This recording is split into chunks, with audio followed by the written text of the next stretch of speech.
saya senantiasa dekat juga dengan para aktivis keagamaan ya. Mereka itu dari sejak itu saya tinggal di Masjid Munawaroh di Bambu Kuning.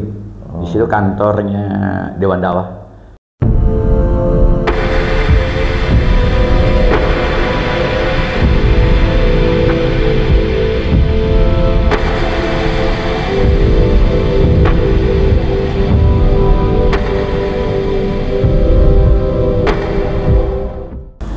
Assalamualaikum warahmatullahi wabarakatuh. Salam. Pemirsa Pantau Lampung. Kali ini kita berkunjung ke kediaman Pak Ustadz Abdul Hakim.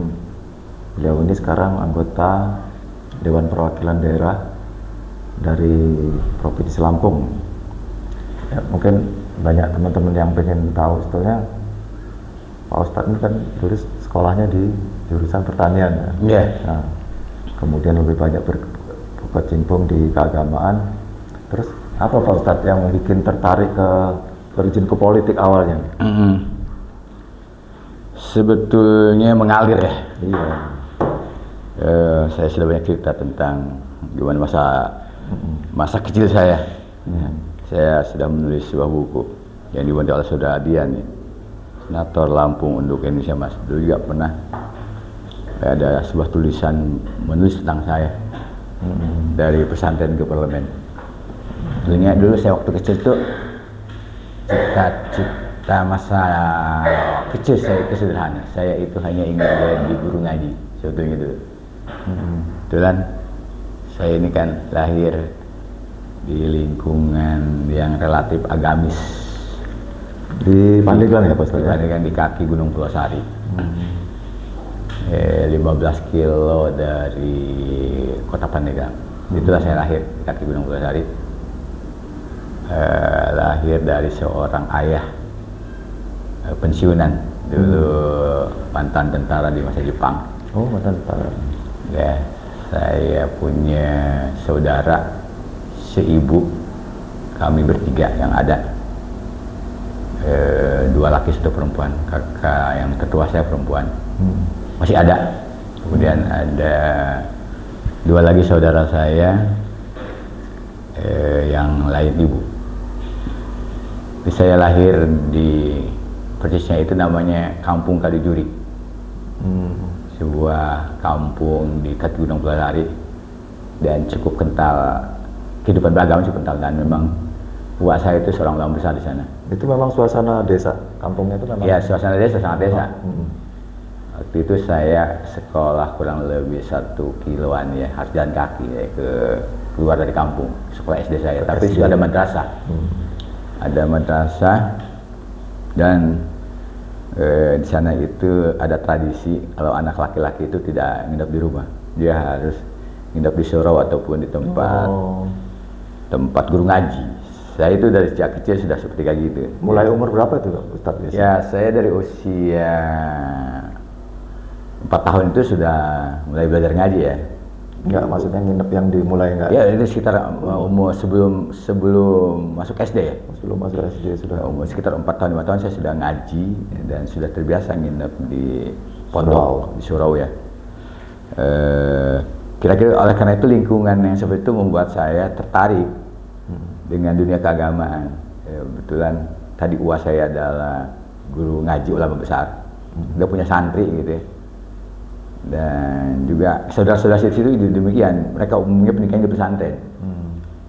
Pesantren, ada saya udah masih keluarga dekat, punya santri, yang ngaji di sana itu kan dia tanpa kursi dan sebagainya di emperan, digelar tikar. Saya ikut waktu, jadi Abdul Hakim kecil itu sudah biasa ikut ngaji waktu kecil itu. Saya hanya ikut gitu, lihat mereka kok indah ya seperti kayak gitu kan. Suatu saat kok saya maunya kayak gitu, jadi guru ngaji, jadi seorang kiai ulama punya santri gitu.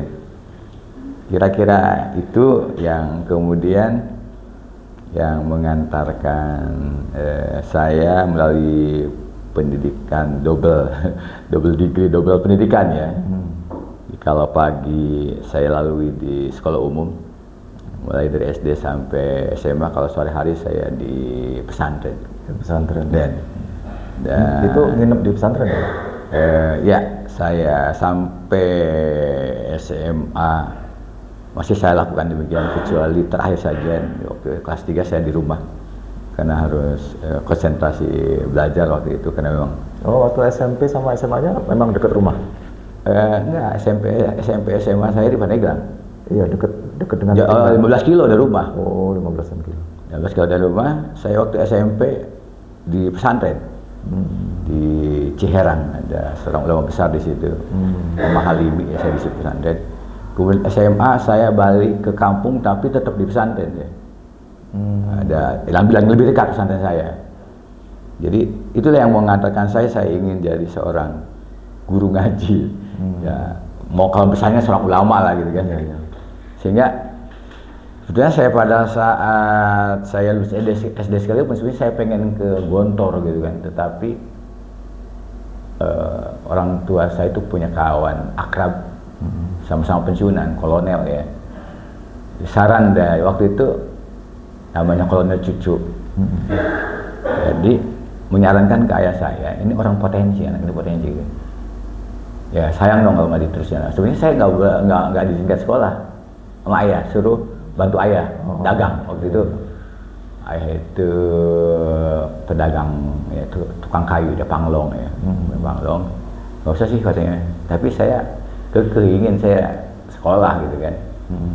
Nah, disarankan, waktu itu kan saya sudah jadi juara ya, juara kabupaten pelajar teladan nasional, pelajar teladan ya. Kata ini teman akrab orang tua saya itu, ini anak potensi, sayang dong kalau nggak dia dilanjutkan kan. Sehingga masuklah saya di SMP negeri Pandeglang waktu itu. So, ya, terus ya lanjut ke SMA negeri, dan di SMA negeri ya waktu itu saya pengen itu apa namanya jadi dokter sebetulnya. Pilihan saya sudah saya kalkulasi dari SMA itu sudah punya cita-cita. Ya, sudah. Apa seenggaknya saya bisa masuk ke IPB karena apa ya, tertarik sih kalau lagi ini kan ada KKN nih dari IPB nih ke kampung saya ya, itu kan kok lihat sosok mereka kan mahasiswa yang KKN itu dari IPB ya.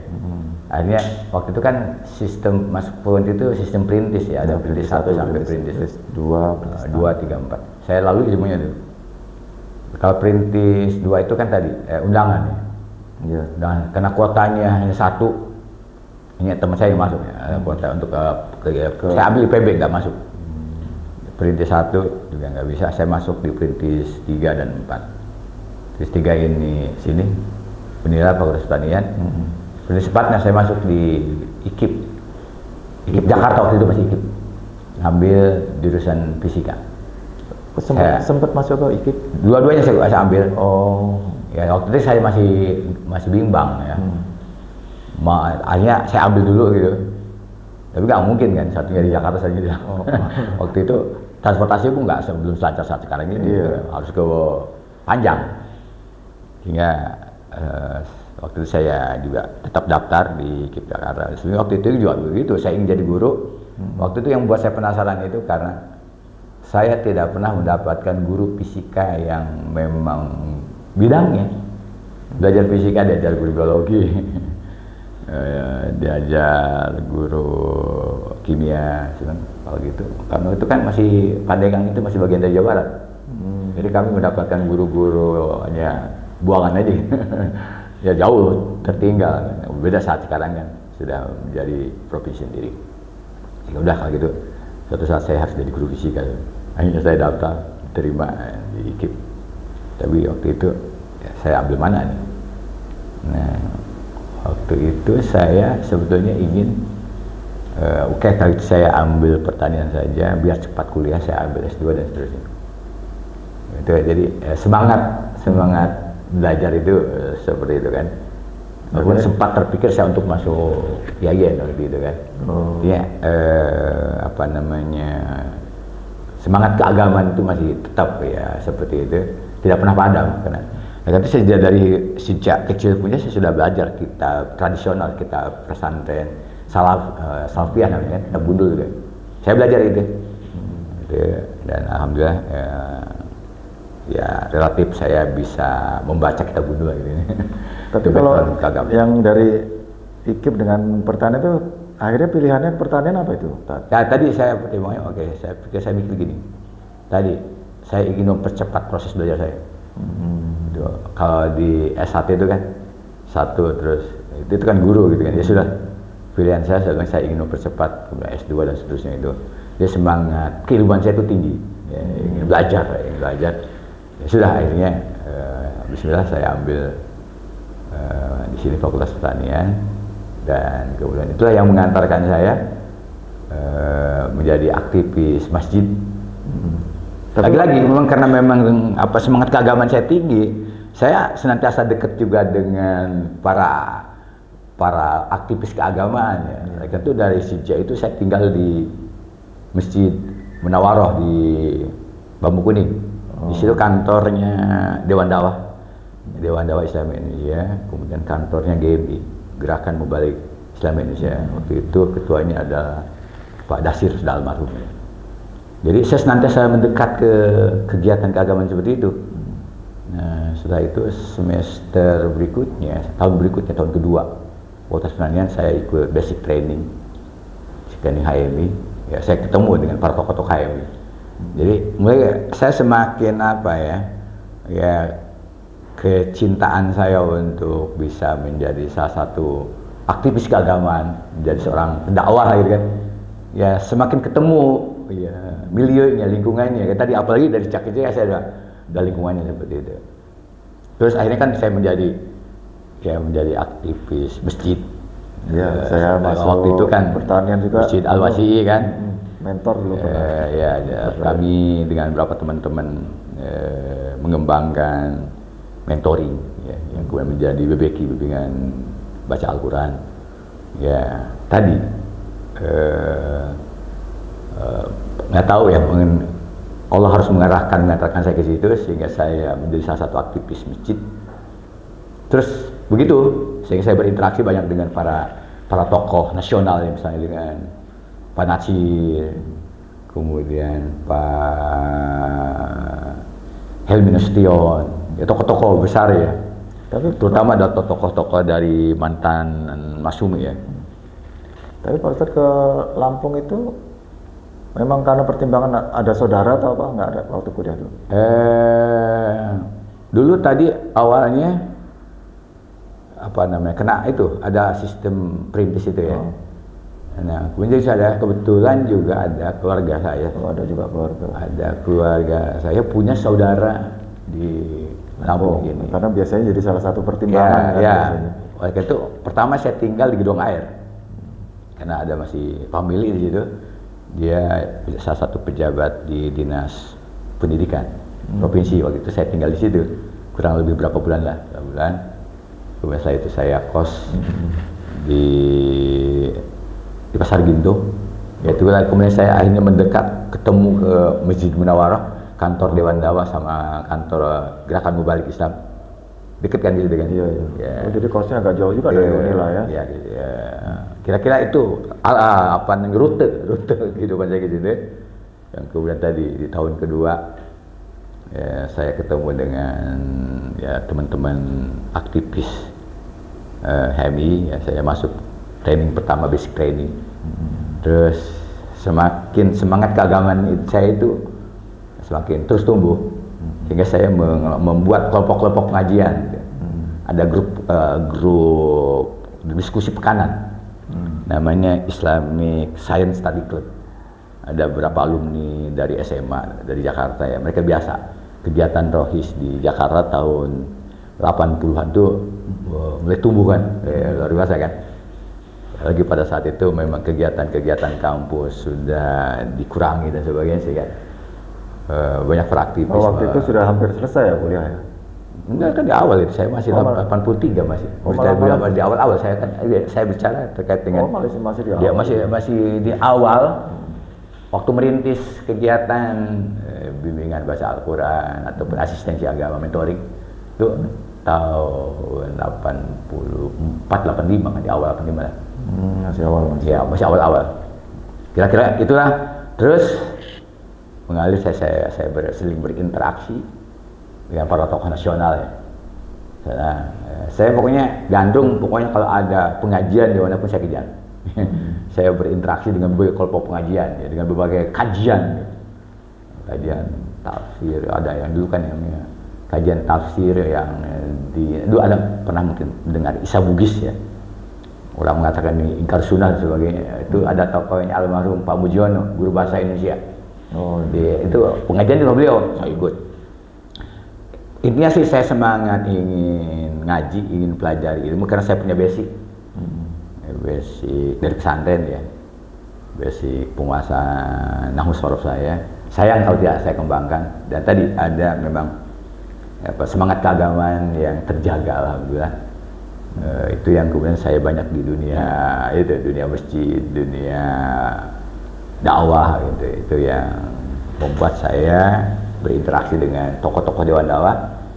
Salah satunya adalah Pak Natsir almarhum, Allahumma yarham, yang kemudian itulah yang beliau menugaskan saya untuk mencari lokasi untuk tempat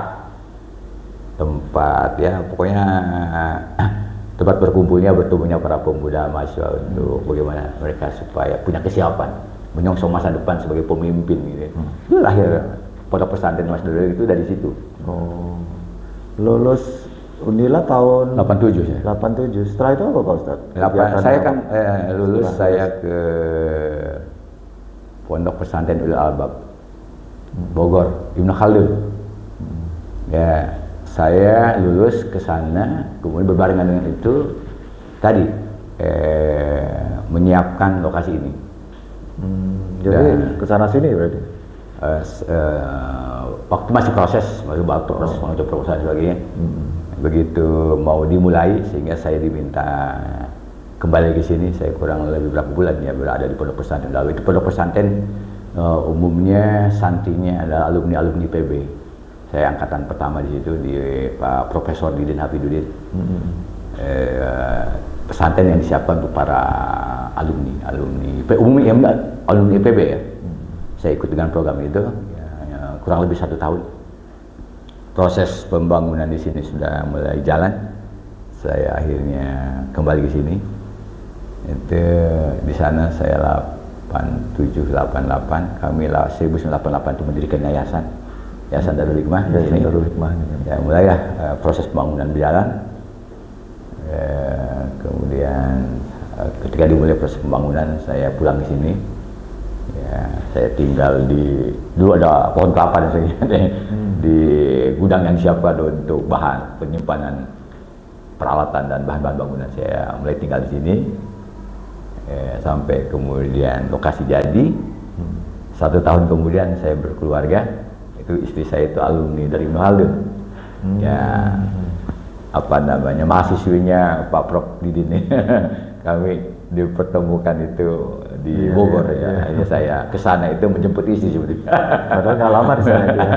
Ke sana itu kelihatannya saya menjemput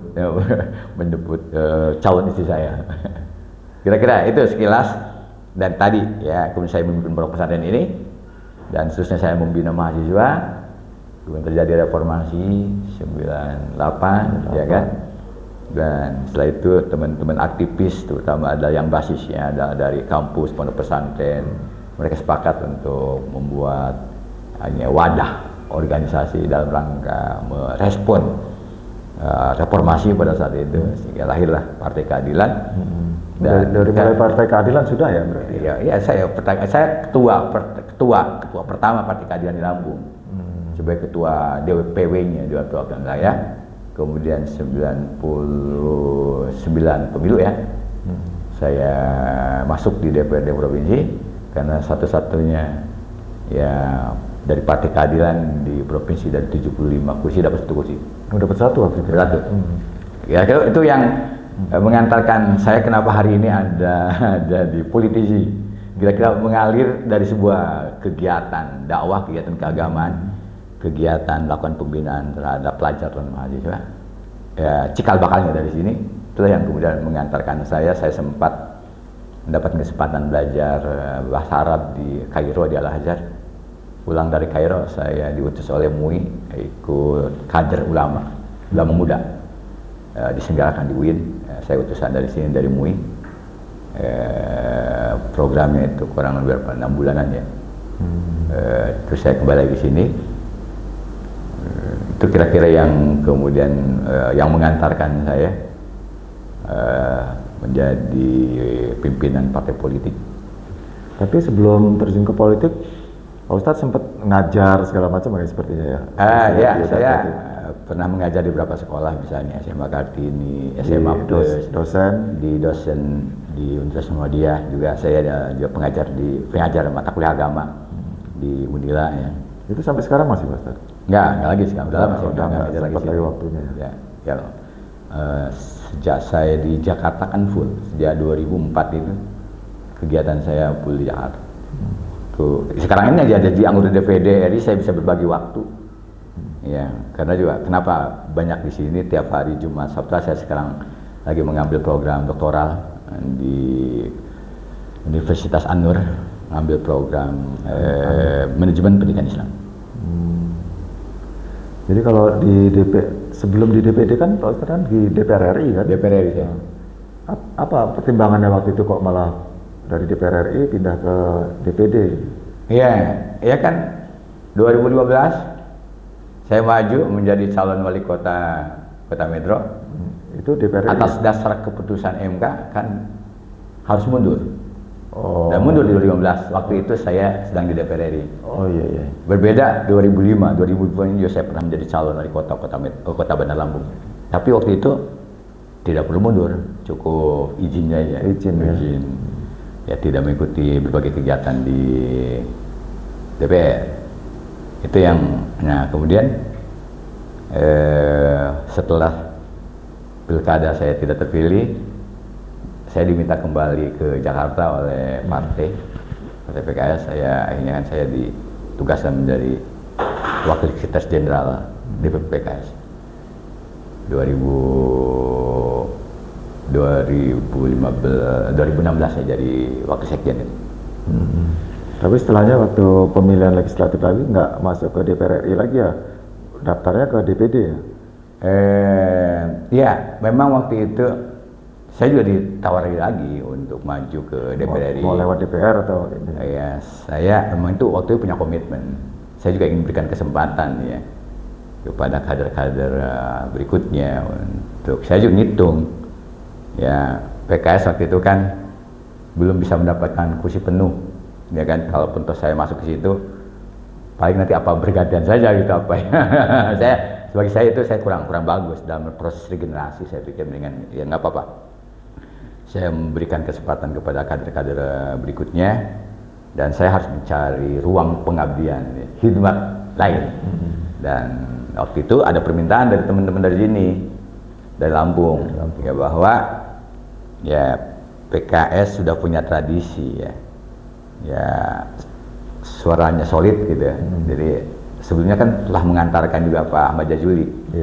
Jadi waktu itu Pak Ahmad Jajuli mundur dari PDRI, beliau mantan ketua DPW PKS dan tidak bisa mencalonkan lagi kan pada saat itu sedang pencalonan untuk menjadi wagub. Sehingga teman-teman di sini melihat siapa nih yang akan didorong lagi untuk ke DPD RI. Setelah dipelajari oleh mereka, ya akhirnya saya diminta dan saya konsultasikan karena waktu itu saya pun juga menjadi wasekjen. Saya bilang setelah pimpinan di DPP PKS itu memberikan pertimbangan, ya kami izinkan katanya untuk di DPD. Waktu itu kan masih dibolehkan, keputusan MK kan belum turun, yang tidak membolehkan menjadi pengurus partai kan. Ya, dengan catatan katanya kita minta ke depan untuk bagaimana memberikan kontribusi terbaiknya untuk partai. Karena juga DPD itu kan dibanding DPR tidak terlalu padat nih tugas-tugasnya ya. Kira-kira pertimbangan itu sehingga ya deh saya bismillah waktu itu siap untuk menjadi maju di calon anggota DPD RI. Tapi kan konstituennya kalau dulu lebih banyak ke kader partai ya kan.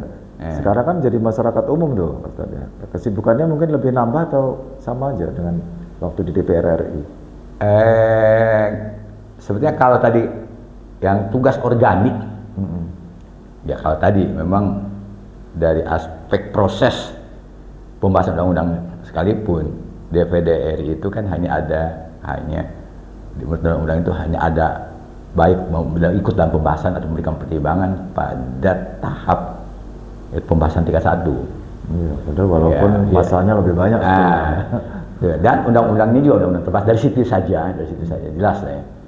Kesibukan secara organiknya, secara fungsi kewenangan dan tugasnya pun tidak sepadat yang dimiliki oleh DPR. Ya. Dan karenanya dari aspek itu saya banyak punya waktu untuk bisa menyapa masyarakat. Ya, oleh karena itu ya tentu karena latar belakang saya ini kan bukan semata-mata sebagai seorang politisi ya. Saya juga ada sebagai seorang aktivis keagamaan, seorang dai ya.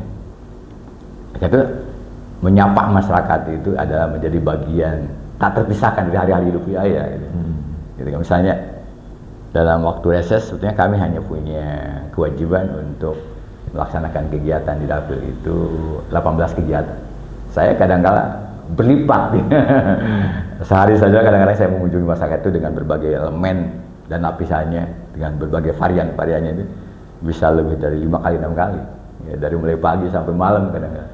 Karena bagi saya itu kegiatan menyapa masyarakat, bersilaturahim, bertukar pikiran, ataupun saya ingin memberikan pencerahan-pencerahan itu bagian yang sudah inherent dalam diri saya. Jadi kalau ke Lampau juga jarang ya, akhirnya di kantor DPD itu jarang juga ya, lebih banyak terjun ke masyarakat. Kesana kalau ada kegiatan, kesana pun kami mengundang berbagai masyarakat untuk ketemu masyarakat juga aspirasinya ataupun untuk berdiskusi terkait dengan berbagai hal ya. Terutama bidang-bidang yang terkait saya kan sekarang di Komite 4 bidang keuangan, perencanaan pembangunan nasional, pengawasan APBN, kemudian bidang koperasi dan UMKM. Mitra saya juga adalah BI, BPS, BPKP. Jadi kalau saya ingin pun juga mendalami berbagai hal itu sudah cukup banyak isu-isu yang tentu cukup harus mendapatkan perhatian, apalagi di masa pandemik misalnya ya, pemerintah fokus dalam 3 hal ya. Pemulihan ekonomi nasional itu kan dekat dengan bidang saya ya. Persoalan bagaimana memulihkan kembali sektor usaha kecil, UMKM ya, ultramikro, itu menjadi tugas yang saya akhirnya menjiwai gitu. Bagaimana sektor ini harus mendapatkan perhatian selain tadi penanganan persoalan dampak kesehatannya, kemudian ada dampak sosial yang juga masih banyak PR terkait dengan data yang tidak valid, tidak tepat sasaran. Jadi itu menjadi isu-isu yang bagi saya ya, belum mendapatkan perhatian, walaupun tentu pembenahan untuk yang lebih komprehensif itu perlu waktu. Misalnya sekarang ini kan berdasarkan Impres nomor 4 tahun 2022 ya, instruksi Presiden nomor 4 tahun 2022 terkait dengan tax sosek itu, percepatan pengentasan kemiskinan ekstrim dimulai dari pembenahan data pelindungan sosial dan data pemberdayaan ekonomi ya. Kegiatan itu mitra saya yang melakukan, itu BPS. Karena itu saya ingin memastikan proses yang sedang dilakukan oleh BPS ini betul-betul harus dikawal karena ingin menghasilkan data yang akurat, data yang otentik, kemudian data yang terpadu. Dan saya berikan apresiasi betulnya kepada pemerintah, kepada Presiden yang sudah punya keputusan penting. Sekarang pendataan itu tidak lagi ada di berbagai sektor, tidak di satu pintu kan, karena memang sudah ada perpresnya terkait satu data Indonesia.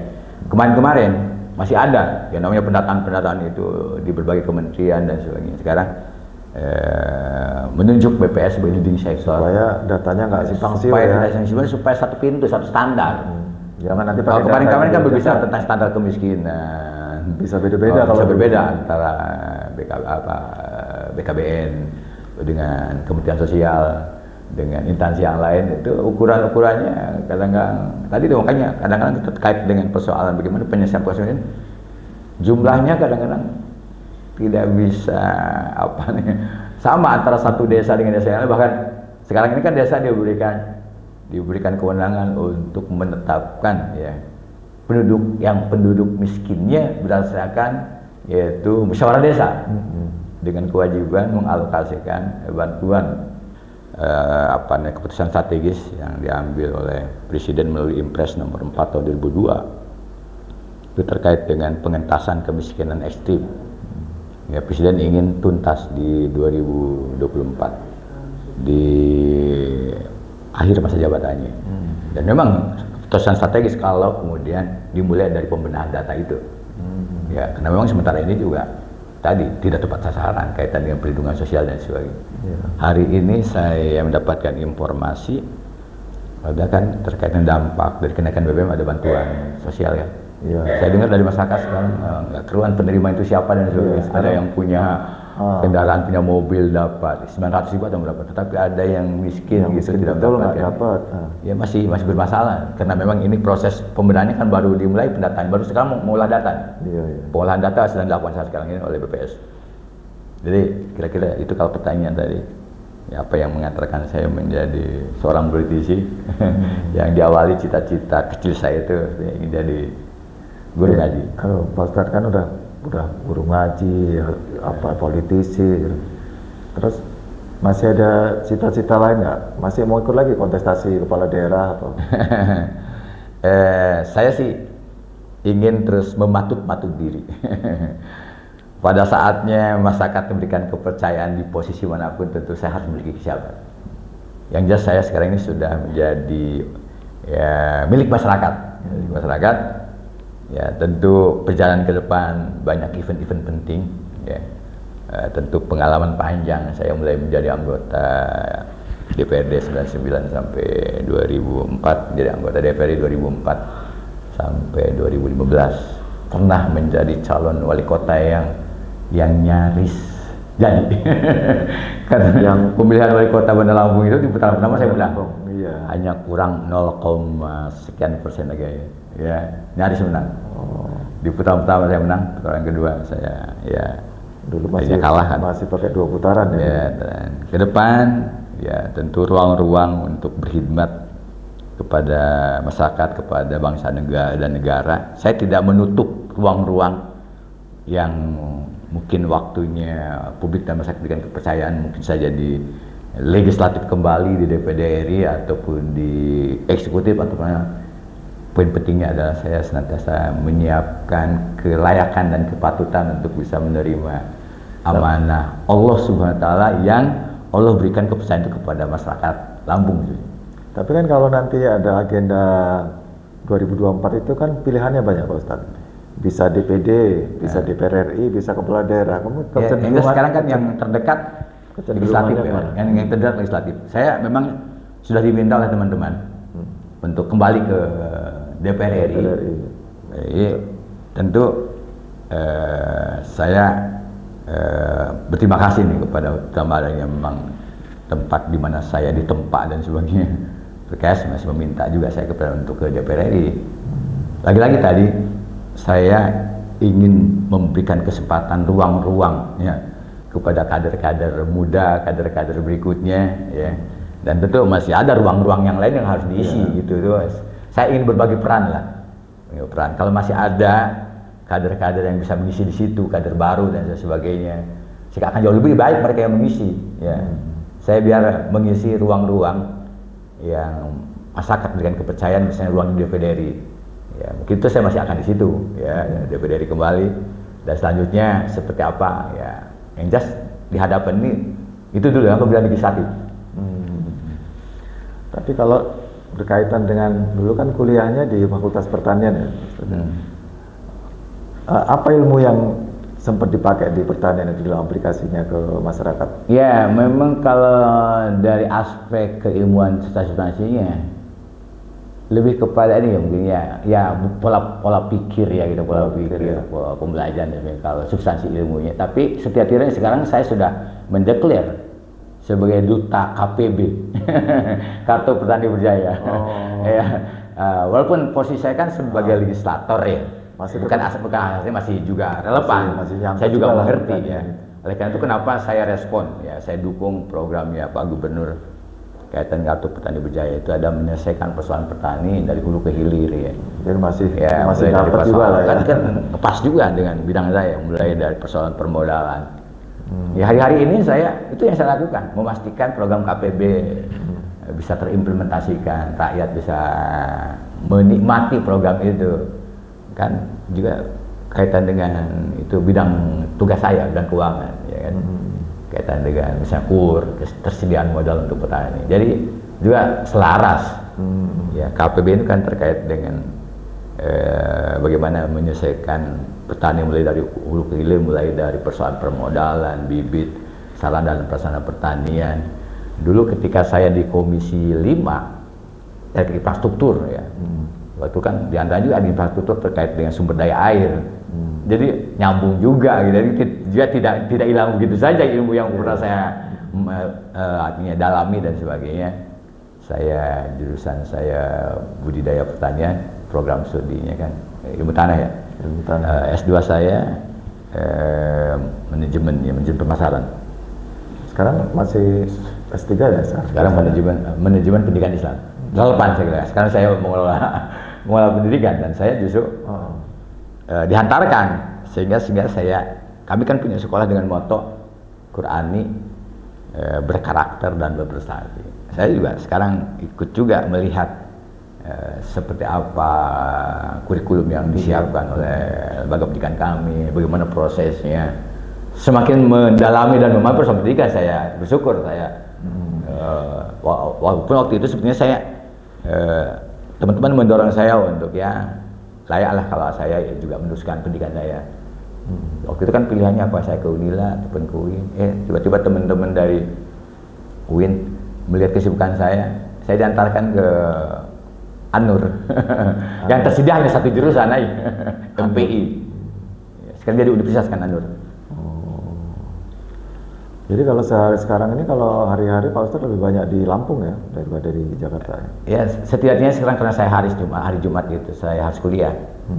Jadi dari pagi seenggaknya setiap hari. Kalau nggak Jumat pagi atau Kamis sore saya sudah berada di sini.